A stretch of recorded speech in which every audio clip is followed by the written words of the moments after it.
Welcome back to Northern Disclosure, the podcast that explores the making, the behind the scenes, the themes, the ideas behind the TV series Northern Exposure. I'm here with my beautiful co-host, Janine Turner.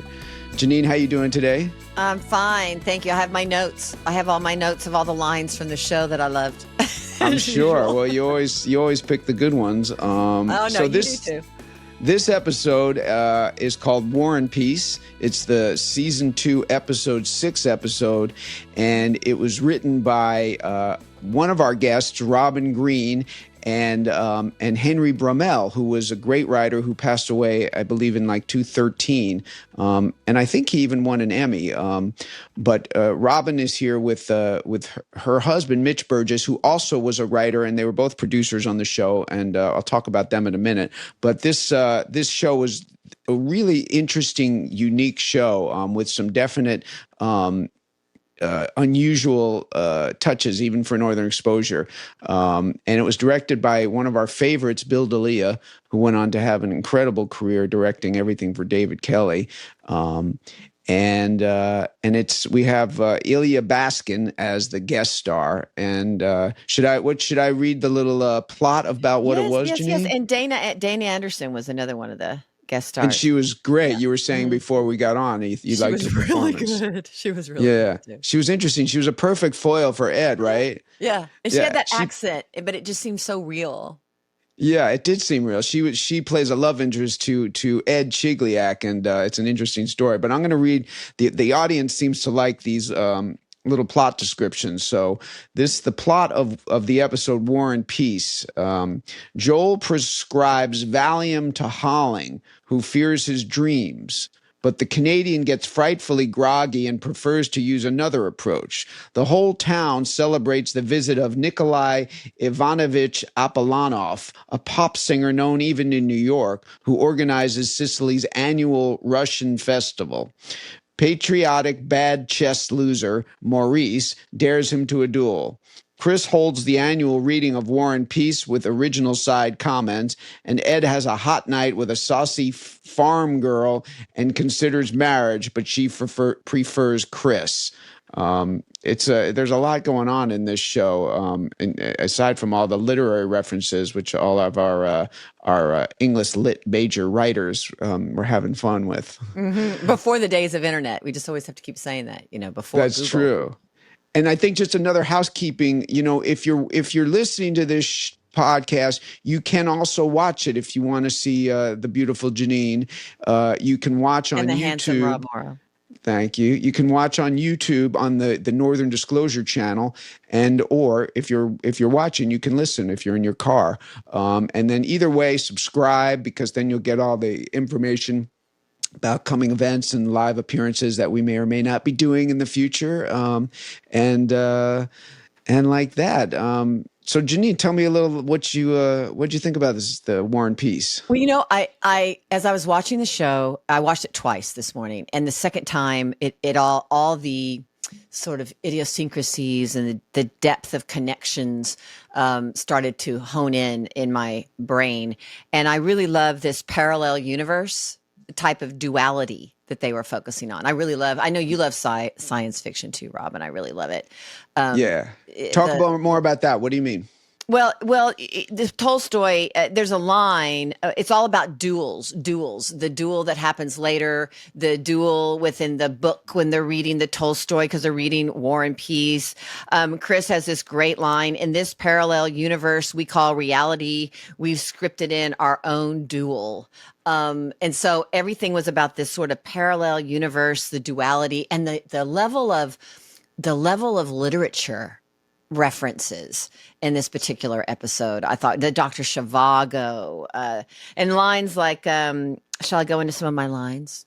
Sure. You had you kind of quoted Dr. Zhivago, yes? Yeah, I did quote Dr. Zhivago, but I'm not sure I wrote those lines down. That was a pretty good little monologue. It was great. It was beautiful. You know what it made me think about? Because it was talking about the skies and the wind swept this and that and the gray steel of the sky. I thought, wow, I still love poetic books like that, prose that's just almost like poetry. And that's the way they used to write.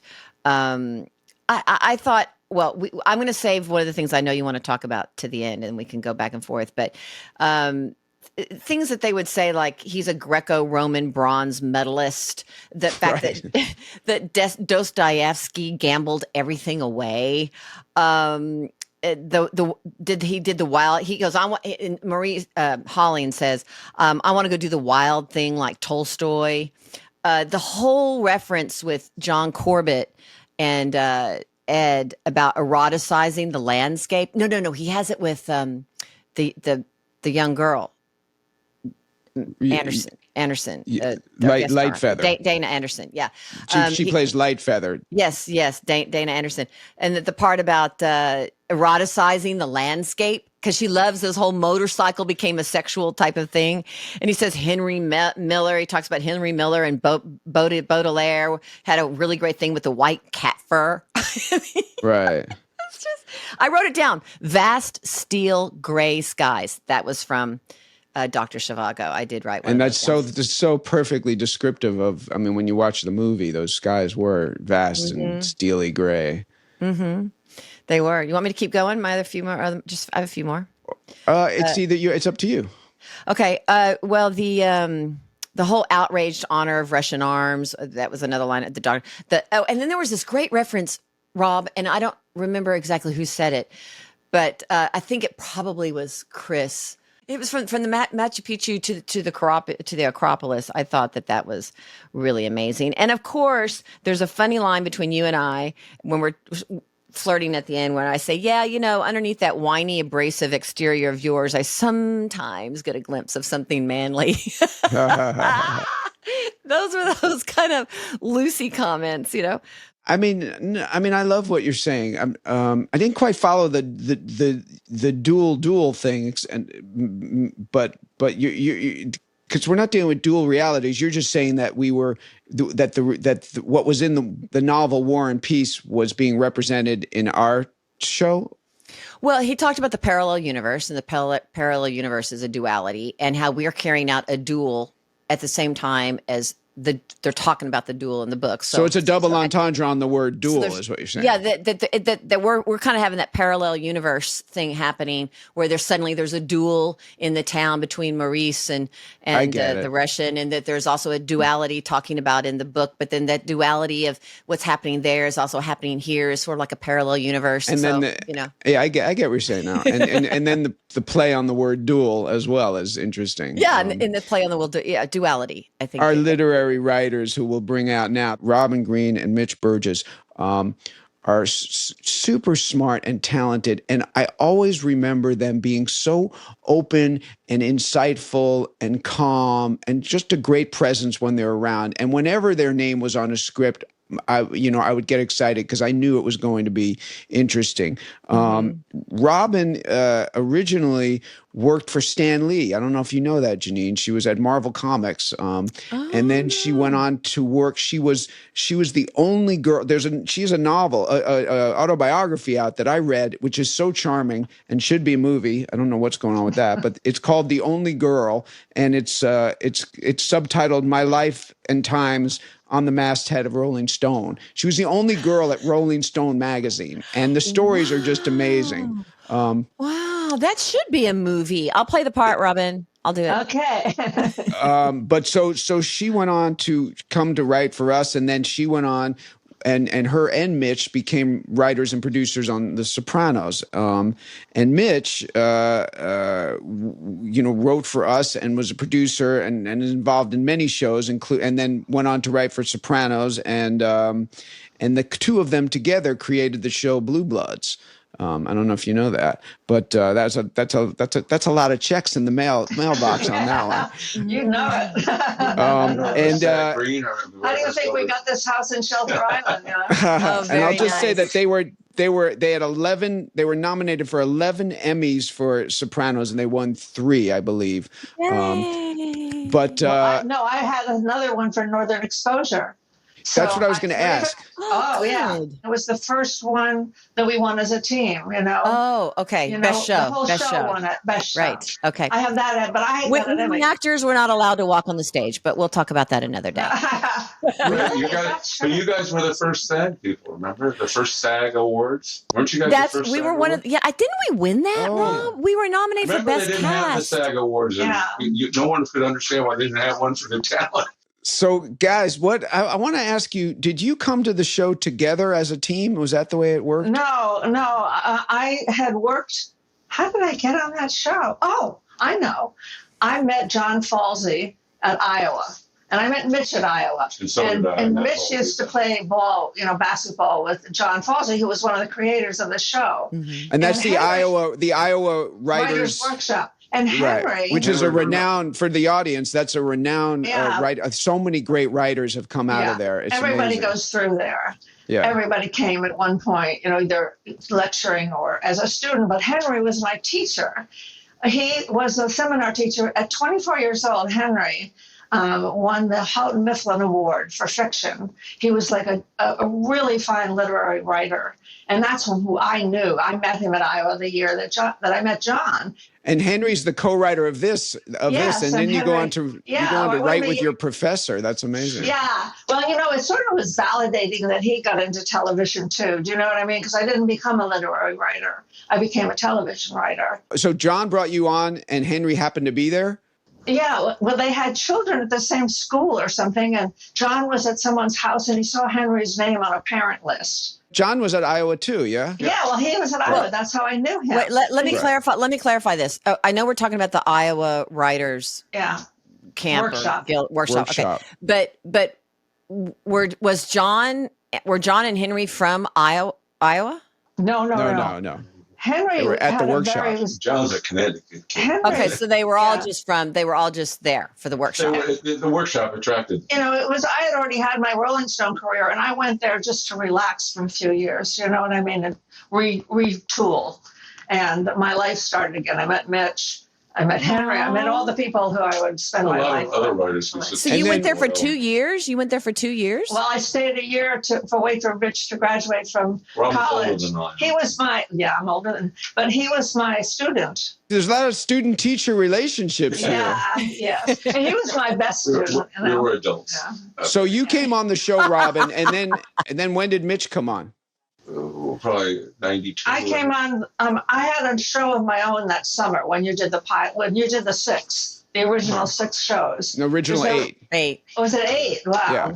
Okay. Because I had CBS and their wisdom had given me my own show, and it was just for various reasons it didn't work. But I was so lucky because I got to go on the show with Josh and John. John remembered me from Iowa. This was years later. It was like 8 years later. What? Yeah. And what? Yeah, keep going. John remembered me from Iowa, and I was writing restaurant reviews at the time for the LA Times, and they were funny. And John said to Josh, she could write for the show. She's a literary writer. She knows. So I wrote a script, my first script, and quit my job I had a job as an editor on California Magazine under Harold Hayes. I had a job, but then I went in television, and that's really when my life began because I loved television. I loved writing in that way with heart and mind. You know what I mean? It wasn't journalism. It was really expressive. And Mitch came on when? Well, 1990. yeah, the third year. Was it The third season. Did you pitch him? No. I mean, there's a real story behind it, and that's in the book. And it's not a really pretty story involving Andy and Diane, but I was having trouble at work. Oh, that's right. I forgot. Yeah, Well, give us a little bit of this. So Andy and Diane. It's like really squishy. You can't do a truncated version? What happened? We've had Andy and Diane on, so they were on a couple of I know, and they popped up at Sopranos at the end too. Let's just talk about. We're talking about Andy. We had them as a guest a couple episodes ago. That's Andy Schneider and Diane Froloff, who were producers and writers on the show as well. And I had worked with Andy on David Chase's show my second year in television, Almost Grown, before Northern Exposure. But so I was having trouble at work, coming up with ideas. There was more to the story, but the short version is that. And Josh said, he really put it to me very harshly. And I didn't really understand that Andy and Diane were behind it. But I got demoted. My title changed because of a demand they made. Wait, you went from what title to what title? I don't know. I think I got to keep my producer title, but I want to say one thing, though. You know the book that you mentioned, Rob? Which I love. Well, Spain brought me there for a tour last year in April.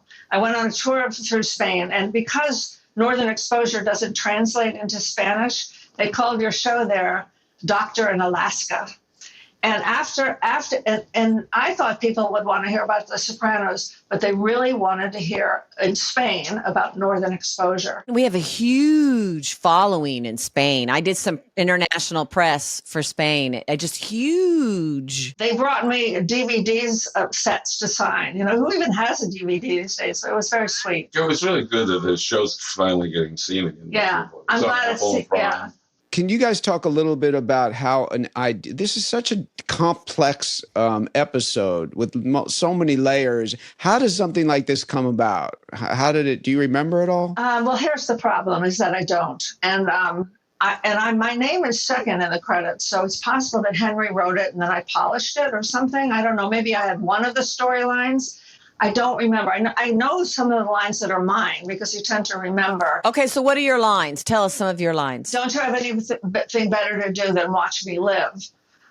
Which is, you know, you said that. Holling said it when everyone was watching. I mean, it's something I say to Mitch on a regular basis, you know. So I know that's my line. But the others, I watched the show with such detached pleasure this morning because I could just enjoy it. And it was so rich. It was great to see everybody again, of course, but it was so rich and there was so much story. And I honestly can't remember if Josh and John made this story. I know Henry had a huge part of it. Were they plotting it out? Was Josh and John plotting out the episodes? They used to plot out the episodes and they used to take story credit, but then they stopped. And I think that they probably had a lot to do with that. I think they probably worked with Henry on it. They must have worked with me, but it was 40 years ago? 30, well, right, good 35, yeah. But 34. I remember every insult that's ever been given me, but I don't remember. That's human nature, isn't it? Yeah. Well, you know, I think that one of the questions, I loved the references to literature. You know, whether it was Henry Miller or Tolstoy, Dostoevsky, whatever it might have been, I thought that it was so rich in that regard. And I just have to say it again. It's before anybody could just go to Google. And just like Dostoevsky, I love Dostoevsky. He's my favorite author. Crime and Punishment is probably my favorite book. But the fact that I didn't know he died as he gambled everything in his life away. And of course, that wasn't something you could find on the internet back then. So it was, but I know Rob and I would love to talk about the breaking of the fourth wall, but I remember being there in the snow. I remember the cool of air that was real snow, it looked beautiful there. But I have a question. And my question is, when we broke, I think I probably had this question at the time too.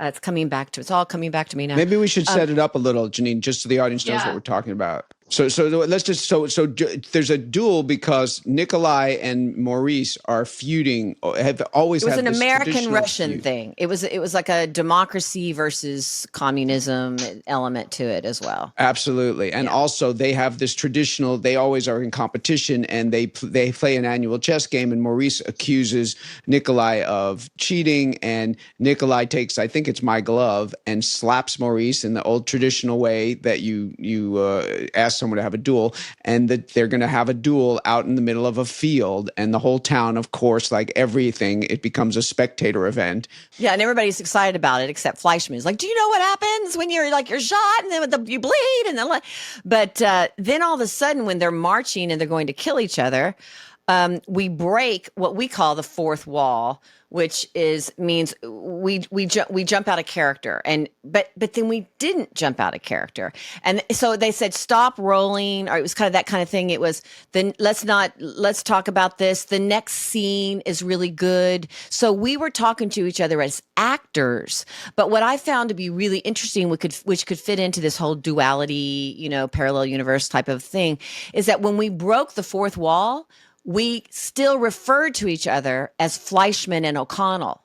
So we broke the fourth wall as actors, but we didn't refer to each other with our own names. We still refer to each other in our character names. And I'm curious if y'all remember that. I remember that confusing me at the time, if there was a reason for that. Well, when I watched it this morning, I was amazed how well it worked. And it was so subtly done in a certain way because Rob talks about our sophisticated television audience, and there's no good solution. And it became really a description of a writer's room and somebody refers to the fifth revision. And it was made obvious that there had been several ways that writers who had painted ourselves into a corner, quite frankly, couldn't figure out a way out. So all the actors in the cast start arguing about the plot of the episode as if they were an audience, and they reference the fact that the audience is sophisticated. And again, I would say this is probably yet another literary illusion in a kind of postmodern device where we step out and start talking. But I do remember, Janine, I remember us kind of going, wait a minute.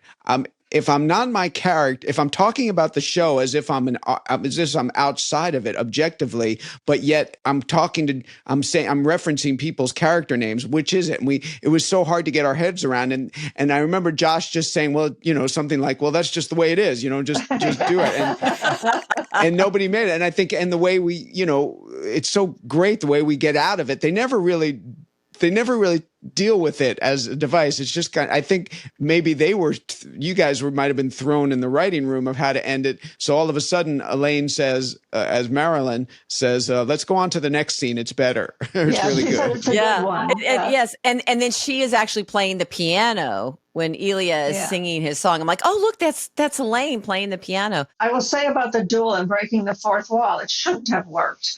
But it really works. I bought it, in other words. It seemed organic. It seemed interesting.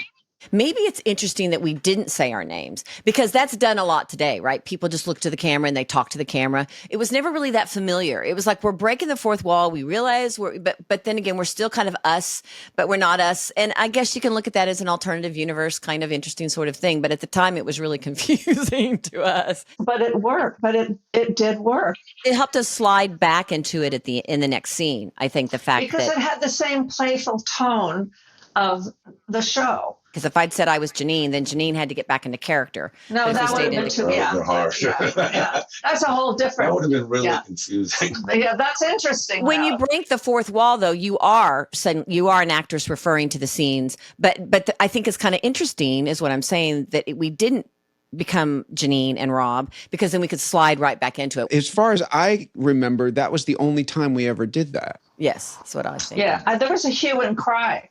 I don't know if it was from the viewer or was from you guys or what, but it was.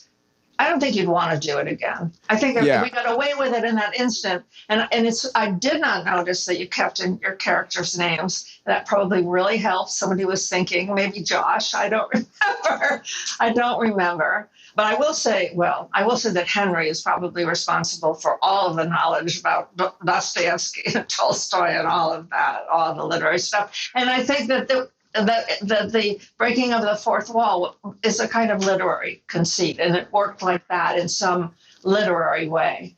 I thought it was with the show. You said totally with the show, so it was in the tone of the show. It was in the tone of the show, but I do remember as we talk about it. I remember I think we might have even lobbied to say let's not do it again, and I can only imagine that the network was like, please don't do it again. It was really, really fascinating. I thought the entire show, talk about the duality of it. I think duality was one of the major themes. Everything had a I guess a wonderful duality was with the young the character. I can't remember what is her, Anderson? Lightfeather. She was sexual, but the duality in that is she loved the words. And that was so rich because that fit in with what Rob and I talk a lot about, the three storylines, fitting in together. The fact that she loved the words fit into the fact that we were reading Chekhov, Tolstoy. We were reading Tolstoy, and that everything, so it was everything about the character and the duality. Talk about the duality, because I thought that was really interesting. I can't. I don't. I'm not a good thinker in that way. But what I really think about that storyline is that she was a really good actress. This flat affect that she had, this expressionless tone. But I don't think theoretically in terms of duality, and I don't think even in the writing of it in the room we ever thought of it like that. It's wonderful that you can take that from it, but I don't think there's an intention there. But that's what they do with poetry. What do you think they were saying in that particular stanza? Yeah. I wish Henry were here. I mean, but that's very common with scripts. It's very common in scripts that people take different things of it, when we were, I've been in the room a million rooms, and you think, no, I don't think anybody was thinking that. Right. The whole Cyrano thing is interesting. Like everything's literary, That's right. That was a duality too, because it wasn't really him. I really wish that Henry was here. I wish he hadn't died, A, and B, he could really explain everything, because he really does have this huge literary sense. So in order to kind of woo Lightfeather, Ed goes to Chris because he doesn't feel like he has the words at his disposal. So he has Chris write this letter, which is riffing on the Cyrano device, and Chris writes all these allusions to motorcycles and stuff, and it ends up backfiring. But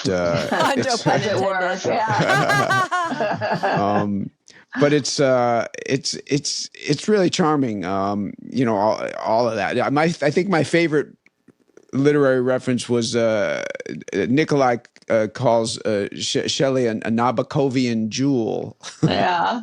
You know what I loved? I loved when Chris said to Lightfeather that was it Baudelaire did a lot of really interesting with cat fur.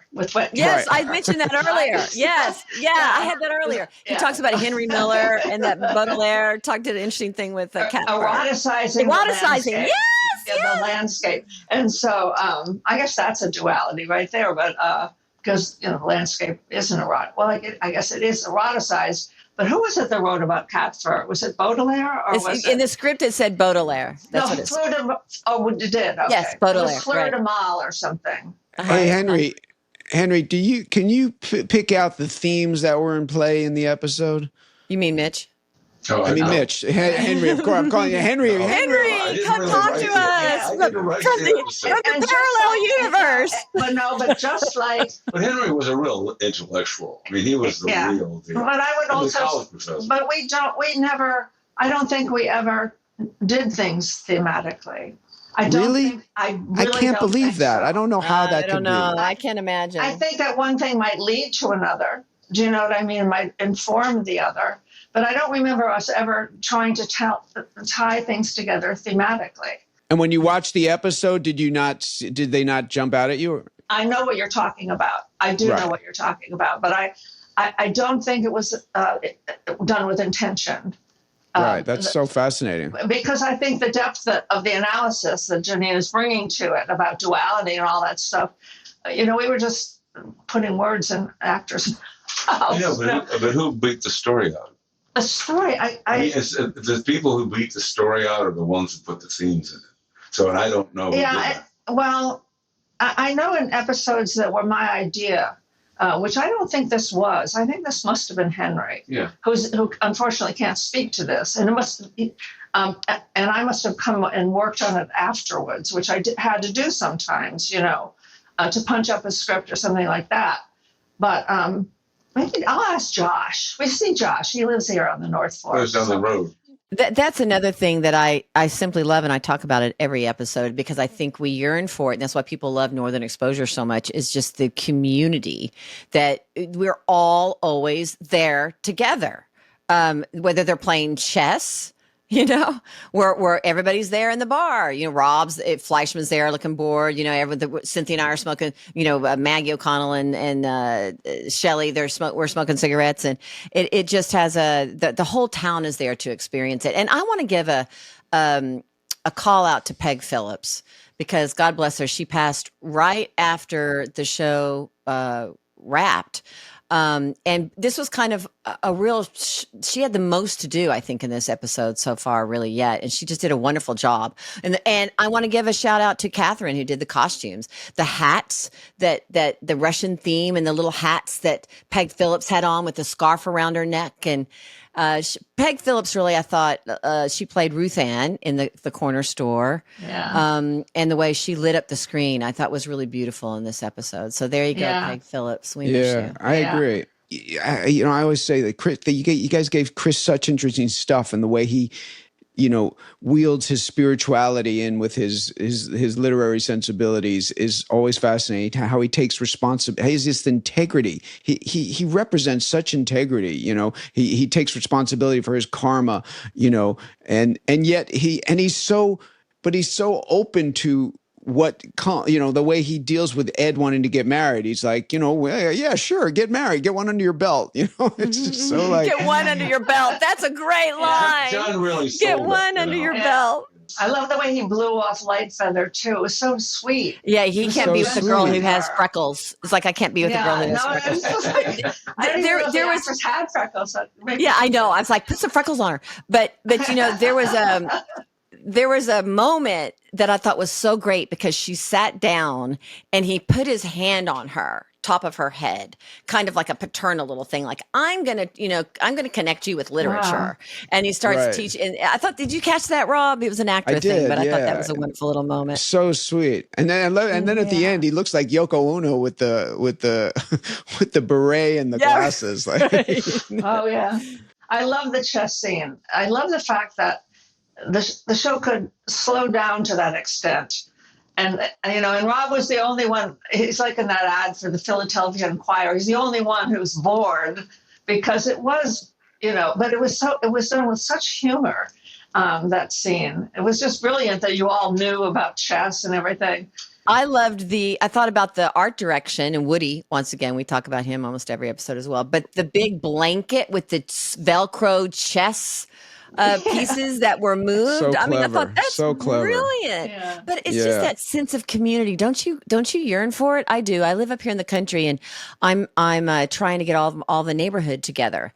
I'm starting to have community parties, but not like block parties, because we're all sort of far away.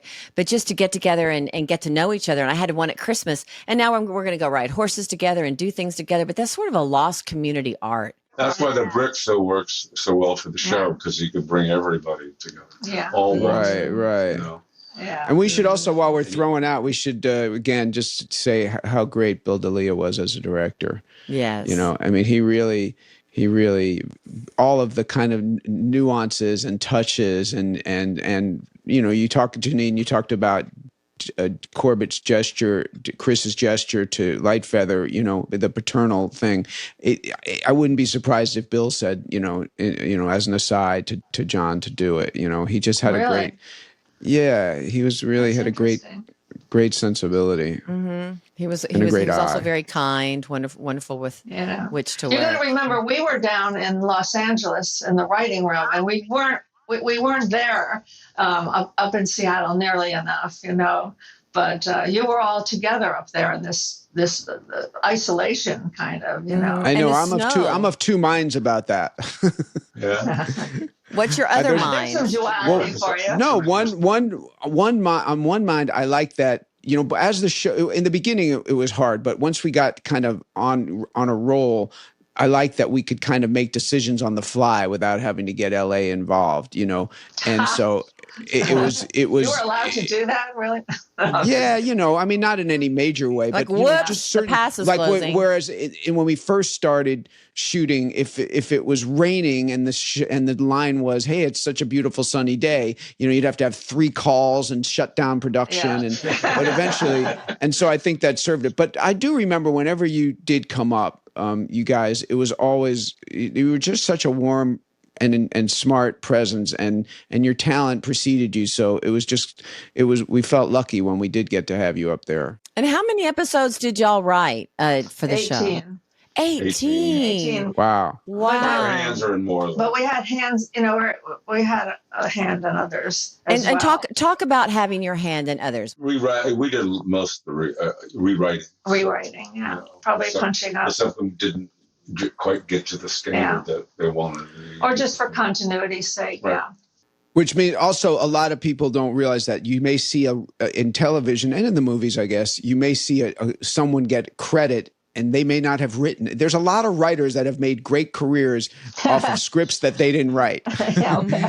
Because what happens is if you're a producer on a show like Robin and Mitch, you are, and the script comes in from a writer who's not a staff writer, the showrunners, Josh and John, would maybe not be happy with it, and they'd hand it off to Robin for a weekend and say, "Hey, Robin, make this thing work," but Robin wouldn't get credit. She'd get her regular credit, but you wouldn't necessarily. Yeah, we got paid. You got paid. You got real credit. We got enough credit. Oh, interesting. And Josh was really good about always honoring the original writer with a credit. Right. He was really good about which is nice because I've written what I call a Broadway musical because it's going to make it one day, no matter how long it takes me. But it's a musical, and playwrights have a lot of power, in the theatrical world, but in this film world, if a writer sells his script to say, Tom Cruise from Mission Impossible, it may change 1,000 times, and the writer's just excluded. So it was nice that there was this family affair, and that y'all were always included and a part of the process. And you were producers too. Well, so television, the writer usually has more power. Yeah. Right. And the executive producers are the bosses. Yeah. And there's not that many writers, and there wasn't that many writers of Northern Exposure or any of the shows we were on. The Surprise, me and Robin, Andy and Diane, Jeff Melvoin. And we bring in. Jeff Melvoin was wonderful as well. Yeah. And Henry was his staff, yeah. And Henry was staff. Then he left. No, he was staff, definitely. Yeah. He was a producer of some kind, but he was just starting off his career, in television. And he was your teacher. I find that, I love that. I know. We read Proust for one entire But see, semester. that's why the shows were so great. Y'all were literary writers. You weren't out of USC Film School to be a television writer. We were older too. And we were old. Yeah. We weren't 26 years old, Yeah, but you were literary writers, and I think that really comes across. Rob and I worked with a lot of directors in 110 episodes or whatever we both did, but you could tell that there's some directors straight out of USC Film School, right, who knew technically what to do, but didn't know how to talk to actors at all. So it's just great when you get a duality there, and the fact that y'all had a literary sense that you could bring to the scripts, because there was nothing ever until the end, I believe, ordinary about the scripts. The scripts were always profound. The dialogue was rich. It was interesting. There weren't things like or stuff or there were no colloquialisms. There were not any slang things. It was beautifully written. I'm a writer, so grammatically is kind of my thing. Grammatically, it was written beautifully. It was literary. But when it really got rolling, we tried to outdo ourselves. Like me and Robin would try to outdo Andy and Diane. Yeah. Melvin would have a script. We read them with competition. A good-natured competition. But we were really firing. Well, we delighted. By 3 years, the third year, it was firing. That's what we delighted in the writing of it, and we delighted in the show. It was really fun. Really fun to write. Did you guys have anything how did it work in post? Did you work in terms of overseeing an edit, or was it just if you wrote the show, did you oversee the editor? Gosh, Josh. I think Josh and John did that stuff.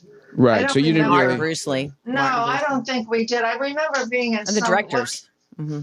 Yeah, and the directors, and when you add dialogue at the end, I went to a couple of those sessions. ADR, yeah. ADR. So wait, so you didn't weigh in on cuts? No, I don't think so. That's the boss. Josh was very much the boss, and John, Well, I was even looking at the opening scene of all the random edits in John Cullum's and Holling's Dream. I mean, those were some cool things to pull. And once again, they were not easily found. I don't even know in that day how you would go find all those clips. How do you find them? Now we're so used to Google. How would they find all those random clips to pull together for those crazy dreams that Holling was having? I have to believe that would be Josh and John, because I don't remember any discussion. I don't know where would you even go, Rob? I mean, they have libraries and they were categorized, and you would just say, you'd go. You'd have to go to a library or something. I mean, they weren't on a computer. Well, no, but you make a phone call and someone would. Yeah, but think of all the different cuts. There were like 30 different cuts in that opening. There were 30 different cuts. You always said it was before the internet. We practically lived in the Beverly Hills Library researching these scripts. Yeah. I mean, it took a lot. You have to drive to the library. And those clips may have all come from one library, so you could kind of go and look at what's there. You might go to an MGM lot, like or Universal like a lot Dr. Zhivago, that was whatever studio MGM maybe. But I mean, it was like freeways falling down and things falling from the sky, and there's stock footage companies. About that too. What did Josh talk about with you? He talked about so much. He gave us so many insights, and one of the big distinctions that we came away with, Janine and I I don't know where we got it, but we think it might have. I haven't figured this out yet. Well, I want to get David Chase on here, but I think David Chase said it derogatorily, that he called the show a benevolent universe, and Janine and I both like that. We understand why it may not be completely realistic, but Josh told us that it wasn't. He didn't think of it as benevolent universe. He thought of it as what was it, Janine? Non-judgmental universe. Non-judgmental universe, which is more. When I watch the show, that's from an objective point of view. That's probably more what we're going after. I think it depends on where non-judgment comes from. If you think it comes from a benevolence, to be of love. That's a good point. Yeah, it's a very good point. Then it's benevolent. I think it depends on your ideology. Well, Josh and John had seen this movie with Burt Lancaster, and the actor. It took place in Scotland or something. Yeah, it was Local Hero that he referenced a lot. Yeah, torture me if I didn't hear that. Thank you. Local Hero by Bill Forsyth, starring my friend Peter Riegert. Peter Riegert, that's the name I couldn't remember. But I think they said that was the tonal inspiration, because that was a non-judgmental universe. And of course, David Chase is very much. I mean, Sopranos was the very judgmental universe. Yeah, right. Well, that's why I was going to ask you what. So you were there when David came in, right? Yes. Yeah. And what was the difference when David Chase, who in the audience y'all know went on to write, as far as I'm concerned, one of the top 5 best shows in the history of television, The Sopranos, which Mitch and Robin went on to work on and produce, and also Andy and Diane, and also Martin Bruce-Lee. So he took he took people from Northern Exposure. But how would you say the show changed when he came on? Well, you left. No, not for 2 years. He was there for. I left for 2 years, right? Yeah, he was there for 2 seasons before. So how did one season? I thought that he brought in, that comedian and everything. He was there for that, but I worked with him a lot. I did a lot of episodes. Okay. Oh yeah. I don't know. I feel like after Josh and John left. We did. That was after 66 episodes. Josh and John left. Wow, that's a lot of episodes. But that's true in television. In network, you do a lot of episodes. But I think we did some very good work with David. But I would say that David was very resistant to the show, but he didn't let that get in the way of his delivering the show, if you know what I mean. I absolutely agree. But the tone of it changed. But David came from he's a great TV writer, and he really delivered he knew how to do story work. A brilliant guy, but he did change the tone of Exposure. Yeah, and then we got a new cinematographer too, and suddenly everything was dark. Who is that? That's interesting. I don't even remember his name, but suddenly everything was dark. We had 3 cinematographers. Jimmy and Heyman I'm in a washroom. Jimmy Heyman established the look of the show, and then Frank Prinzi came on for a couple seasons. He won an Emmy. And then Gordon Lonsdale came on and did the last few seasons. Thank you. Yeah. And he was not that he was a bad cinematographer. It just got dark. The show got dark. But anyway, I don't think this show needs to become dark. They were all different. They all brought a different aesthetic, and I think each one kind of defined it in their own way. And when I watched the whole series over 6 years, I found always interesting stuff all throughout, even the last 10, which is very controversial, those last 10 episodes. But I thought there was interesting stuff always. Mitch, what do you have any specific memories of shows that you love, that you were involved in, that you wrote? Yeah, I mean, I wrote without some credit, without the one where Maggie burns down her house. I don't know if I have credit. Oh my God. That's my favorite. That's one of my favorites. That's my favorite. It's not what you fling, it's the fling itself. So did y'all write that line? Yeah. You wrote that line? Yes, we wrote that show. We really did write that show. It's not what you fling. Thing. There were T-shirts. It's not what you fling, but it's the fling itself. No, but you said to your mother, you ruined my life with your divorce, and then you ruined my life by burning down. It's just wonderful. You were sitting on a bench with her. I remember everything about that show. And her espadurals, her espidural shoes. Remember her espadurals? Yeah. But are you guys not credited with that? Oh no, I think that we were. But let me tell you, I say I take over too much. Here's what happened. I was having trouble coming up with story ideas, although I think I did come up with that one.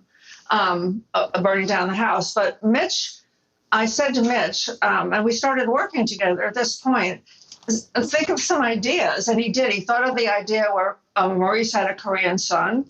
Oh, right. Remember that show with the Korean son comes? It's a perfect Maurice story. And burning down the house. And there was one other one. And I took those 3 ideas to Josh as my own. Anyway, we had some shows. No, but we didn't get to write the Christmas one because he had promised it to Andy and Diane. They wanted Christ to come to town, but he liked this one better. Christ coming to town. That would have been cool. When I first started, we did this. Remember the Three Amigos, that beautiful one with the snow? Yeah, where they're coming dragging the body from Holly and. So, that was their big show on the horses and everything, wasn't it? Yeah. Maybe. Okay, sure. Well, the problem was that it didn't really work when they put it together. So the film got together, but the story, the dialogue didn't work. So we had to go to an ADR stair. We probably wrote ADR. All the dialogue is on. When you see it again, it'll be on the backs of people. They won't be saying directly. And I said to Robin, why don't we just write the dialogue correctly the first time? It's have to go to this ADR studio. Well, it had a directing problem. But it's a beautiful episode. Which show are we talking about? The Three Amigos had a direction problem? Yeah, it just wasn't paced. And so the show had to be repaced. Paste, PACD, and recut, and then ADR'd, and then a musical score. It was really. It's coming back to me now. I remember. Yeah, they all had 8 hours of looping. We had like days of trying to figure out the dialogue on people's back. And what else was good? I mean, there was a lot of, Shelley has her baby. That was Shelley having her baby. That was a good favorite. Okay, I mean, you guys didn't like Bus Stop, but you remember the Bus Stop episode? Ruth Ann didn't like Bus Stop. I don't remember Bus Stop. Yeah, they were going to put the actors turned on each other. But they weren't actors; they were townspeople. Well, but they wanted more lines. We'll talk about this one more. It's fun stuff to. Well, we're gonna wind it down here, but. We love having you guys, and we hope we can bring you back again. I'm sorry that I didn't 20 times. I hope we were good guests, and I hope you were a great guest. Great guest. And look, the great thing about podcasts is you can say it how it is, and obviously, I want to just go on record. I think David Chase is brilliant. It was different for our show, and I was very protective of it. You know what I mean? But I think it's wonderful to have y'all here and to see your faces again. I'm going to be 80 this month, 80? Oh my God. Wow. You look great. Fucking horrible. It's like a nightmare. You look great. You look awesome. And I guess I was fishing for that. I'm glad you guys brought this thing together again. Because I'm glad to talking about. I'm glad people are getting to see it. Younger people. It's fun. Yeah. It's fun. It really lasted. It lasted well. It did. It holds up. Rob and I talk about that a lot. That the show really, it holds even up. Aesthetically, it holds up, which we find fascinating. Yes, I think that's true. That's common themes that I think people want even more today than they ever wanted, which is the benevolent universe. Well, for those of you out there, remember, read Robin's book. It's really charming, and you'll get a sense of her. It's called The Only Girl. My Life and Times. Yeah, it's really fun. And it's got all the dish in it, Yeah, How there's fun. some no X dish in there too. Yeah, there probably is. Yeah. There may be something about me in there. I don't know. No, nothing. Oh, no. We had a blast writing the Only shows. good things. I mean, we had a lot of fun writing the shows. It was Well, great to see you guys. It's and great to see you too. I'm so glad you're continuing to keep writing and creating, and I look forward to whatever you guys And put breathing. out. Also, breathing is. And breathing. I think Breathing, that's the priority. Yeah. My dad used to always say, but I would say, Dad, how you doing today? And he'd look at me and he'd say, I'm still here. But we hope to see you guys again. Yeah. Yeah. Right. If you need to ask questions of anything we wrote, shoot Rob Moore. And now you can give me notes, our notes about, our performance. No, come back because we have 110 of these. So it'll be great to have you come back. And y'all were awesome. We love talking about it. And I echo what Rob said. Whenever we saw your name on a script, we were very excited. And it was always a joy to see you on the set when y'all visited. And it was just great fun to see you 8 years ago or so in Austin. Yes, it was. That was a lot of fun, There's a lot of good feeling here, too. Yeah. Bye-bye. Thank you for having us. Thank you. Okay, thanks. Bye-bye. So we'll see you next week. You can also, if you haven't heard the other episodes, you can go back and listen to the previous episodes as well. And hit that subscribe button. Hit the subscribe button. And you can watch it on Amazon Prime Video, whatever it's called.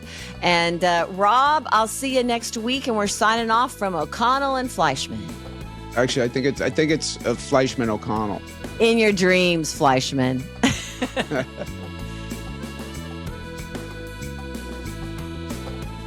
Northern Disclosure is a production with Evergreen Podcasts and executive produced by Paul Anderson and Scott McCarthy for Workhouse Media.